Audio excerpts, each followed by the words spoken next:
Oke, Assalamualaikum warahmatullahi wabarakatuh. Ya, di sini kami akan menjelaskan tentang analisis strategi bisnis PT Unilever Indonesia Tbk. Oke, slide selanjutnya. Sebelum masuk ke materi, perkenalkanlah kami dari kelompok 3 yang beranggotakan. Pertama ada Putri Ari Cahyani dengan NIM 010. Kemudian ada saya, Jovi Alif Arkan dengan NIM 024.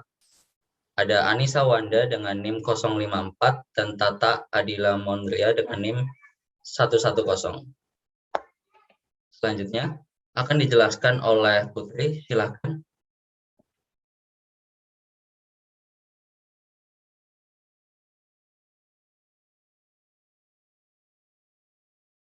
Oke, di sini ada pendahuluan. Sejak 5 Desember 1933, PT Unilever Tbk Indonesia itu telah tumbuh menjadi salah satu perusahaan fast moving consumer goods yang terkemuka di Indonesia yang senantiasa menemani keseharian masyarakat melalui berbagai produknya. Saat ini, PT Unilever Tbk Indonesia memiliki lebih dari 40 brand dan juga 9 pabrik yang bertempat di area industri Jababeka, Cikarang dan Rungkut, Surabaya.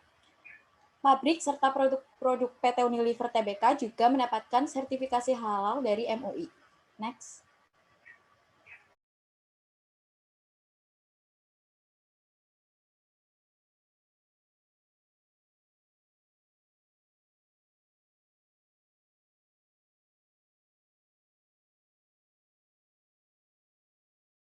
Next, Nan. Selanjutnya ada analisis lingkungan, yaitu ada analisis kinerja dan postur strategi. Penjelasan situasi saat ini. Di tengah kebijakan pembatasan mobilitas masyarakat, PT Unilever Indonesia ini mampu menjaga kinerjanya. Meski pertumbuhan penjualan domestiknya melambat sebesar 7,4%, Unilever tetap berhasil mencatat penjualan bersih sebesar 30 triliun dengan kategori Foods Refreshment yang menjadi penopang utama dengan pertumbuhan penjualan sebesar 9,8%. Dan sementara laba bersih pada kuartal 3 itu mencapai 4,4 triliun. Next.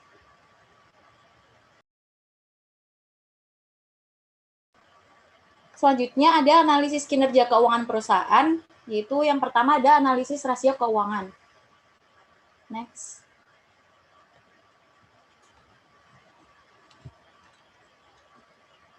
Analisis ini didasarkan pada perhitungan untuk mengetahui kinerja keuangan dalam bentuk rasio keuangan. Dan sumber data yang digunakan pada penelitian ini yaitu data sekunder yang telah dipublikasikan oleh Bursa Efek Indonesia.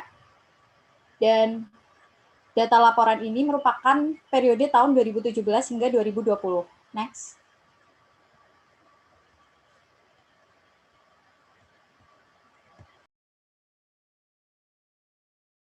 Yang pertama ada rasio likuiditas. Dapat dilihat dari rasio lancar berada pada kategori kurang baik. Rasio likuiditas menurut saya itu penting untuk mengukur kemampuan perusahaan dalam membayar kewajiban atau utang dan menjadi poin penentu untuk mendapatkan persetujuan untuk investasi dan juga pinjaman modal. Dan untuk mengatasi hal ini, perusahaan harus memantau arus kas yang masuk dan keluar secara berkala, serta menemukan masalah yang terjadi sehingga dapat diselesaikan. So next.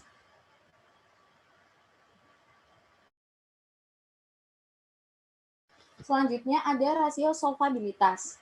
PT Unilever Indonesia ini selama 4 tahun kan 71% dan dapat dikategorikan itu kurang baik.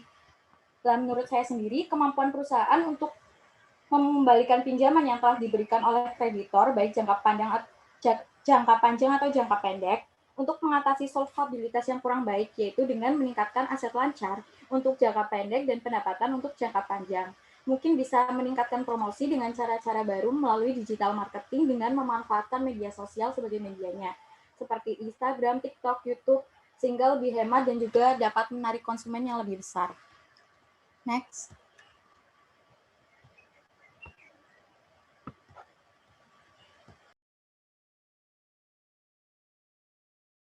Selanjutnya ada rasio aktivitas.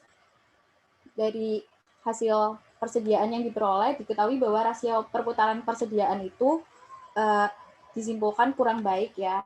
Untuk itu, seharusnya perusahaan mengelola persediaan secara maksimal dengan cara melakukan atau memfokuskan manajemen persediaan, yaitu dengan cara yang pertama membuat perencanaan yang baik, yang kedua buat produk harus stabil atau dalam keadaan optimal, Yang ketiga, evaluasi secara berkala, lalu menggunakan sistem IRP, lalu yang selanjutnya meningkatkan sistem pengiriman, lalu ada gunakan software call dan review supplier secara rutin. Next.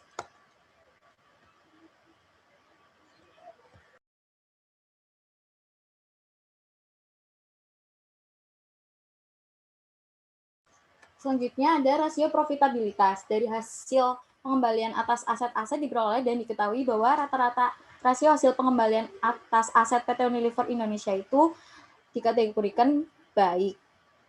Lah, hal ini tuh dapat dijadikan perusahaan untuk lebih terus-menerus meningkatkan profitnya agar profitabilitasnya semakin tinggi.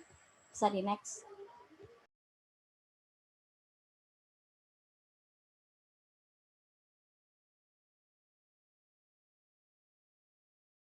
Selanjutnya ada strategi postur. Bisa next.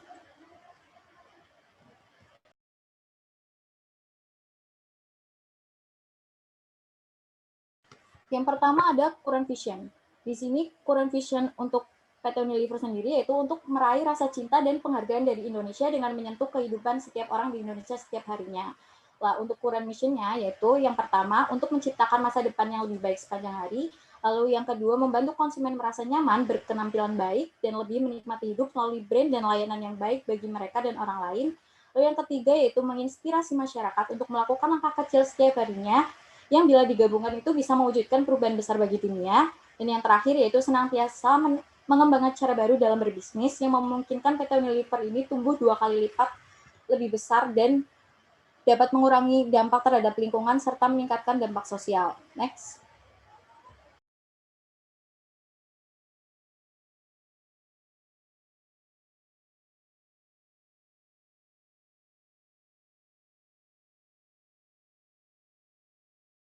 Selanjutnya ada current objektif. Tujuan PT Unilever di Unilever itu memenuhi kebutuhan sehari-hari setiap anggota masyarakat dimanapun mereka berada. Lalu ada mengantisipasi aspirasi konsumen dan pelanggan, serta menanggapi secara efektif dan kompetitif dengan produk-produk bermerek dan layanan yang meningkatkan kualitas kehidupan. Bisa di next.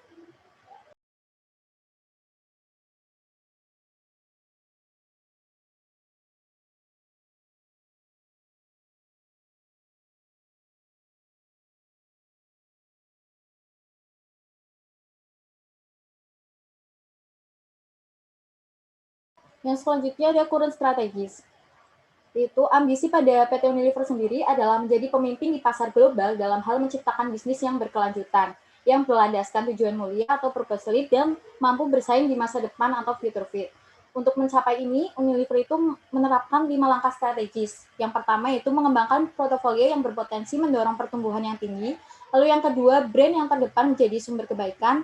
Yang ketiga itu mengembangkan bisnis di pasar USA, India, China, dan market utama lainnya. Lalu yang selanjutnya ada memimpin dalam kanal penjualan masa depan, dan yang kelima membangun organisasi yang purpose led atau berpegang pada tujuan mulia dan future fit atau mampu bersaing di masa depan. Selanjutnya presentasi akan dilanjutkan oleh rekan saya. Oke, di sini saya akan menjelaskan mengenai analisis lingkungan eksternal dari PT Unilever. Yang pertama ada lingkungan makro. Secara demografi dan budaya, karakteristik demografis di Indonesia sangat cocok dengan PT Unilever Indonesia. Produk-produk yang dihasilkan oleh PT Unilever Indonesia telah mampu memenuhi kebutuhan para penduduk Indonesia dengan berbagai produk yang terdiversifikasi. Sehingga produk dari Unilever ini dapat dinikmati oleh semua kalangan dari berbagai rentang usia dan kelas ekonomi. Selanjutnya ada politik dan ekonomi. Kondisi politik Indonesia sering tidak stabil. Ini membuat keadaan ekonomi yang ada di Indonesia pun tidak stabil pula.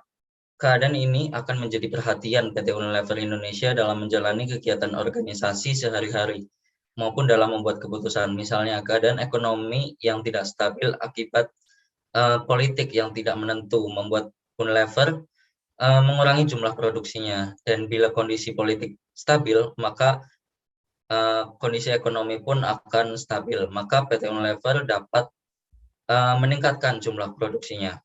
Selanjutnya terkait dengan teknologi. Kekuatan teknologi yang digunakan oleh PT Unilever memberikan pengaruh positif terhadap organisasinya. Pengaruh positif ini dapat berupa peningkatan jumlah produksi maupun peningkatan mutu produksi, yang pada akhirnya kedua hal tersebut akan mempengaruhi organisasi dalam hal cara pengelolaan organisasi tersebut. Oke, selanjutnya ada analisis lingkungan eksternal dari lingkungan internalnya. Yang pertama, marketing.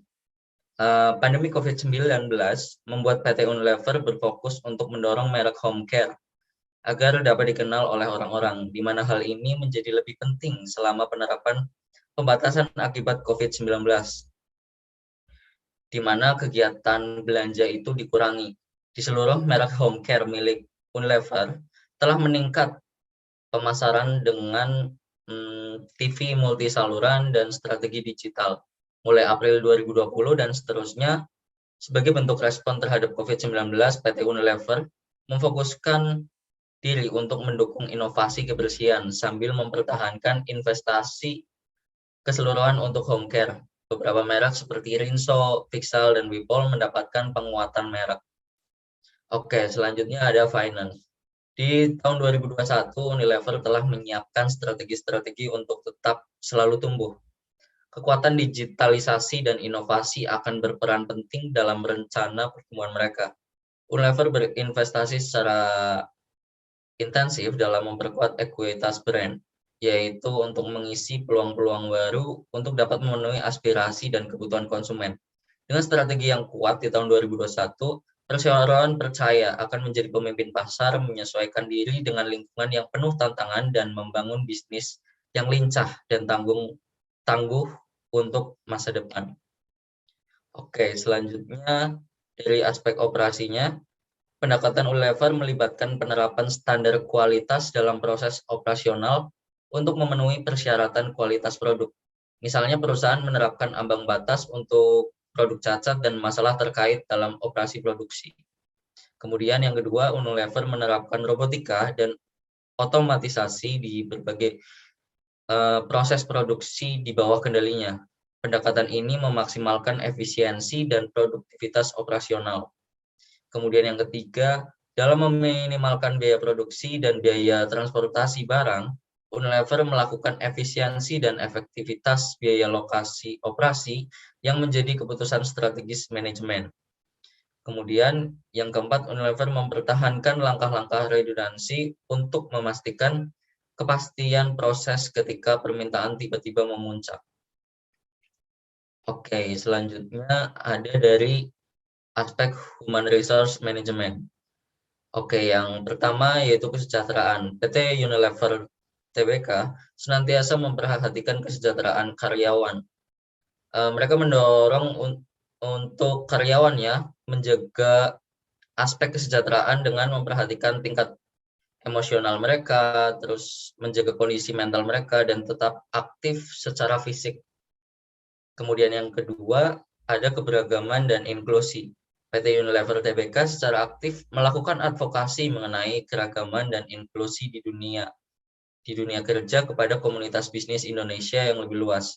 Hal ini menunjukkan komitmen PT Unilever untuk menjunjung tinggi keberagaman dan inklusivitas untuk mencapai bisnis yang berkelanjutan. Oke, kemudian yang ketiga ada pengembangan pelatihan dan kompetensi. Pelatihan dan pengembangan kompetensi PT Unilever Tbk dibangun dengan fokus utama pada pengembangan masa depan yang sesuai dengan kapabilitas atau developing future fit capability, dan pembelajaran kelas dunia dengan menyematkan future fit plan. Kemudian yang keempat ada manajemen dan penilaian kinerja. Penilaian kinerja memiliki peranan penting dalam menentukan kebutuhan pengembangan dan pelatihan.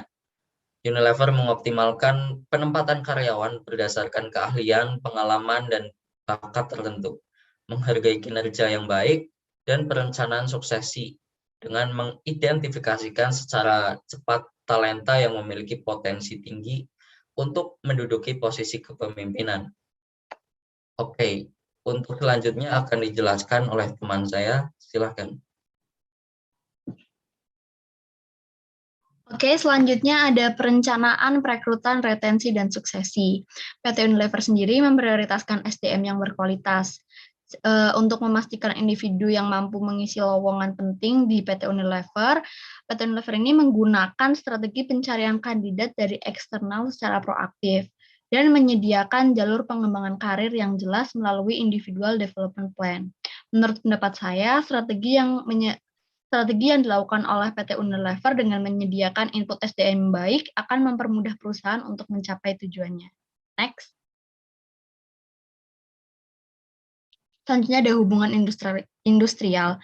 Pada tahun 2019, Serikat Pekerja Unilever Indonesia menandatangani perjanjian kerjasama bersama atau PKB yang ke-23 dengan manajemen untuk periode 2019 dan sampai 2020 dan diperpanjang waktunya untuk periode 2020 hingga 2021. Next. Selanjutnya ada manajemen sistem information system.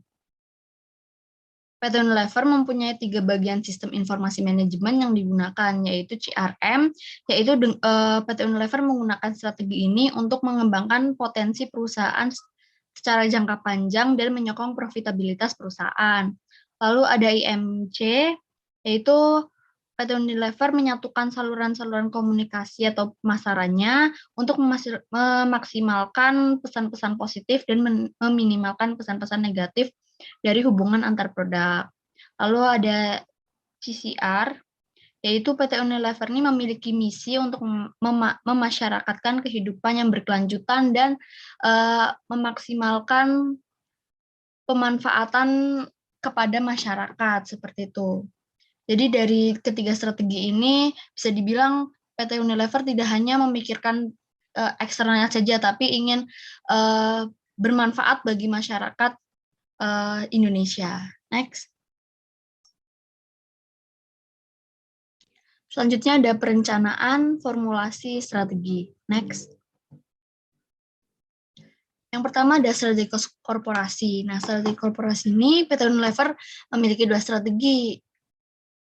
Yang pertama itu meningkatkan keefektivitasan biaya internal dan mengembangkan pasar dengan menerima feedback dari konsumennya.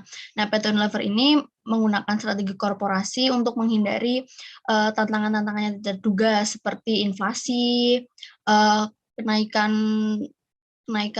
nilai mata uang, dan lain sebagainya. Next. Lalu selanjutnya ada strategi bisnis. Yang pertama, kompetitif strategi. Melihat dari BCG Matrix, memiliki 4 kategori pada bisnis Unilever.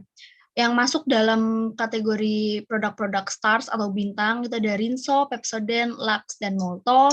Lalu yang masuk pada kategori cash cow atau sapi perah ada Bango, Ruben, dan Magnum. Di question mark, tanda tanya, itu ada Buah Vita, Lipton, Vaseline, dan Trisemi. Dan yang terakhir, dogs atau anjing. Produk-produknya terdiri dari Surf, Kif, Domestos, dan Pure Eat. Next. Selanjutnya ada SWOT Matrix. Dari kekuatannya, strength, brand-brand ini tuh memiliki nilai yang kuat dalam benak konsumen. Lalu riset dan pengembangannya itu baik. Terus pengelolaan sumber dayanya juga baik. Kelemahannya, harga-harga produk ini termasuk cenderung lebih tinggi daripada kompetitornya. Lalu rendahnya respon pasar terhadap produk baru. Peluangnya kecepatan perubahan gaya hidup, selera masyarakat akibat tren, lalu ada bonus demografi terkait jumlah konsumen dan bargaining labor. Lalu ancamannya ada konsumen semakin selektif dan canggih akibat revolusi digital dan perubahan kebijakan nasional dan global. Next. Selanjutnya ada kooperatif strategi. PT Unilever ini berkolaborasi atau bekerja sama dengan banyak PT yang dijelaskan di sini ada 3.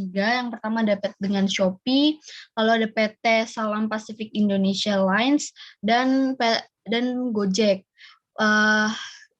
Kerjasama yang pertama dengan Shopee ini, Shopee dan Unilever membuat sebuah event dan memberikan promo-promo produk-produk seperti itu.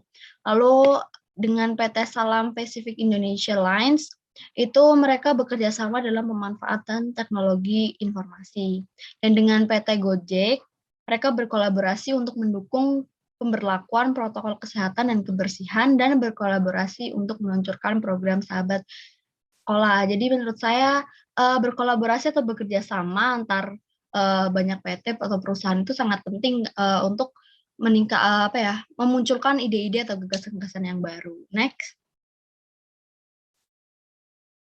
Terus selanjutnya ada strategi fungsional, ada 4. Yang pertama ada marketing strategi.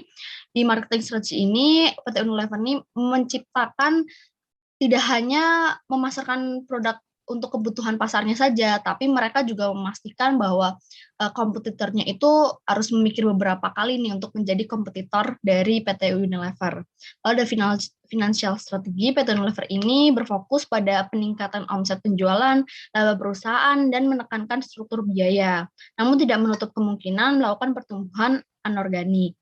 Lalu ada operation strategi. Strategi PT Unilever ini yaitu penyertaan, merangkul perbedaan, menciptakan kemungkinan, dan berkembang bersama-sama untuk bisnis yang lebih baik kinerjanya. Lalu ada di strategi HRM, yaitu ada 6 strategi. Yang pertama mengembangkan SDM untuk pertumbuhan, ada keragaman, mampu kepemimpinan, membangun sumber budaya wirausaha, lalu Blue Umbrella Prinsip bisnis PT Unilever Tbk, dan yang terakhir ada kepemimpinan menjalankan nilai-nilai. Untuk yang selanjutnya akan dijelaskan oleh Tata. Terima kasih. Baik, selanjutnya sebagai upaya mencapai tujuan perusahaan, yaitu mencapai visi dari PT Unilever sendiri, di sini ada beberapa upaya implementasi strategi, yaitu dari segi organizational chart atau struktur organisasi sebagai penggerak pelaksanaan strategi. Selanjutnya. Ya, next. Bisa dilihat struktur organisasi dari Unilever, kurang lebih di sini ada 16 bidang yang masing-masing memiliki job desk berbeda, seperti misal saja selanjutnya. Pada Presiden Komisaris, di mana Dewan Komisaris ini bertanggung jawab untuk melaksanakan fungsi pengawasan atau pengelolaan perseroan oleh direksi. Yang kedua ada Presiden Direktur, yaitu bertanggung jawab untuk menetapkan dan mengelola arah strategis perseroan, serta mengelola, menggunakan, dan menjaga aset perseroan dengan cara yang sejalan dengan tujuan dan kepentingan perseroan. Next. Yang ketiga ada Komite Audit, di sini merupakan organ pendukung Dewan Komisaris dan memberikan nasihat dan jaminan atas integritas pengungkapan keuangan perseroan. Yang keempat ada Komite Nominasi dan Remunerasi, yaitu membantu Dewan Komisaris dalam mengkaji dan memperbarui kebijakan dan prosedur, serta memberikan rekomendasi terkait nominasi dan remunerasi anggota Dewan Komisaris, direksi, dan karyawan. Selanjutnya, yang kelima ada sekretaris. Sekretaris perusahaan ini bertanggung jawab untuk memantau kepatuhan perseroan terhadap peraturan perundang-undangan yang berlaku, lalu memastikan bahwa pemegang saham, otoritas pasar modal, investor, analis, dan masyarakat memperoleh informasi. Terakhir ada audit internal, di sini dibentuk untuk membantu manajemen dalam mengelola perseroan dengan memantau dan mengevaluasi pengendalian internal perseroan. Next. Selanjutnya, di sini ada penjadwalan pelaksanaan program, beberapa program yang telah dilaksanakan pada tahun 2020. Berbagai program ini menurut kami sudah sangat relevan dengan upaya misi perusahaan untuk mencapai visi perusahaan. Ya, di sini ada tahun Januari, pada bulan Januari 2020, misalnya dari beasiswa, Februari 2020, memperkenalkan pusat isi ulang sebagai alternatif belanja yang lebih ramah lingkungan. Next. Yang selanjutnya. Next. Next lagi. Next. Ya. Menurut kami, pelaksanaan program dari Unilever sendiri sudah mencakup berbagai aspek, yaitu dari lingkungan hingga masyarakat. Dan hal ini sebagai bukti nyata dari Unilever untuk mewujudkan salah satu misi perusahaannya, yaitu menginspirasi masyarakat untuk melakukan langkah kecil setiap harinya yang bila digabungkan bisa mewujudkan perubahan besar bagi dunia, serta upaya Unilever untuk mengurangi dampak terhadap lingkungan dan meningkatkan dampak sosial. Baik, kita selanjutnya akan pada evaluasi dan pengendalian strategi pada PT Unilever Tbk. Yang pertama, di sini adanya pengawasan terhadap strategi direksi pemberian nasihat atas eksekusi strategi, yaitu PT Unilever mengadakan 6 rapat terjadwal dengan direksi di mana PT Unilever sendiri membahas tentang adaptasi perseroan terhadap krisis COVID-19, kinerja keuangan dan operasional, serta strategi, rencana, dan risiko. Di tahun 2020, tugas kedua komite ini juga telah terlaksana dengan baik. Selain itu, PT Unilever sering berkomunikasi dengan setiap direktur untuk memberikan nasihat tentang perihal tertentu jika diperlukan. Selanjutnya. Baik, karena sebelumnya adalah upaya Unilever dalam pengawasan terhadap strategi, kali ini ada evaluasi dari pelaksanaan strategi pada Unilever. Evaluasi strategi ini sebagai penilaian dari berbagai program strategi yang dilakukan Unilever yang telah disebutkan oleh teman saya sebelumnya. Yang pertama di sini ada evaluasi dengan pengukuran kualitatif. Pada pengukuran ini, kami menggunakan penilaian dengan penghargaan atau sertifikasi yang diterima oleh Unilever. Bisa dilihat pada slide, ada kurang lebih 10 penghargaan dari 8 lembaga yang berbeda kepada Unilever pada tahun 2020. Penghargaan ini mencakup penghargaan terhadap brand, upaya penanggulangan serta bidang corporate responsibility, dan lain-lain. Next. Selanjutnya, ada pengukuran secara kuantitatif. Yang pertama yaitu marketing performance. Pada bidang ini, Unilever melakukan penjualan untuk 12 bulan hingga 31 Desember itu tumbuh 4,3%. Penjualan untuk 3 bulan hingga 31 Desember tumbuh 4,1%, meningkat dari 3,2% yang tercatat di kuartal sebelumnya. Pendapatan penjualan dari pasar negara berkembang, di mana perusahaan menghasilkan lebih dari setengah penjualan, tumbuh 8,7% untuk setahun penuh dan 8,1% untuk kuartal tersebut. Penjualan dari pemasar negara berkembang telah tumbuh 5,9% pada kuartal sebelumnya. Lalu yang kedua ada human resource performance. Pada tahun 2020, investasi perseroan untuk pelatihan dan pengembangan kompetensi menjadi 2 kali lipat dibandingkan pada tahun 2019. Investasi ini dibelanjakan terutama dalam keterampilan prioritas dan keterampilan kepemimpinan, seperti cara bekerja yang tangkas dan inner game for leadership. PT Unilever juga mulai beralih dari memiliki pelatih internal dan yang dihargai menjadi meningkatkan jumlah pengguna Dikrit. Dengan cara ini, PT Unilever bertujuan agar secara bertahap dapat mengubah pola pikir karyawan terhadap pelatihan dan pengembangan kompetensi, serta perilaku mereka terhadap pembelajaran mandiri yang didorong oleh keinginan diri sendiri. Bisa dilihat ya dalam tabel dan diagram batang di slide yang menunjukkan jumlah pengguna yang meningkat pada tahun 2020. Namun, jumlah modul pelatihan tahun 2020 yang mengalami sedikit kenaikan, serta jumlah pelatih internal yang menurun dari tahun 2019. Next. Dari sisi selanjutnya, dari sisi produksi pada operation management, PT Unilever telah meningkatkan kapasitas secara signifikan terutama pada kuartal kedua karena adanya peningkatan permintaan kapasitas WIPOL karbon yang melonjak hingga 300%, di mana PT Unilever meningkatkan kapasitas untuk semprotan higienis dan produk tambahan mulai bulan April dengan merek Sahaja dan WIPOL. Lalu PT Unilever melanjutkan program efisiensi biaya yang kuat serta pengelolaan komoditas dan falas yang proaktif. Terlepas dari volatilitas biaya, pasokan dan dinamika persaingan, PT Unilever secara signifikan meningkatkan margin kotor pada tahun 2020, sehingga PT Unilever dapat meningkatkan investasi pada merek PT Unilever melalui kampanye yang konsisten dan terarah sepanjang tahun. Terakhir ada financial management performance. Sini PT Unilever terus menghadirkan inovasi yang memiliki tujuan mulia dan mampu bersaing di masa depan. Tercermin dari penjualan bersih sebesar 4,3 triliun dan laba bersih sebesar 7,2 triliun rupiah, PT Unilever mengubah tantangan tahun 2020 menjadi peluang dan berhasil meningkatkan pangsa pasar PT Unilever di tengah pasar yang sedang menurun. Lalu tujuan PT Unilever tetap fokus pada pertumbuhan yang konsisten, menguntungkan, kompetitif, dan bertanggung jawab. Ya, sekian pemaparan analisis dari kami mengenai strategi dari PT Unilever Indonesia. Kami harap materi yang kami sampaikan dapat memberikan wawasan baru bagi kita semua. Terima kasih sudah menyimak dan sampai jumpa.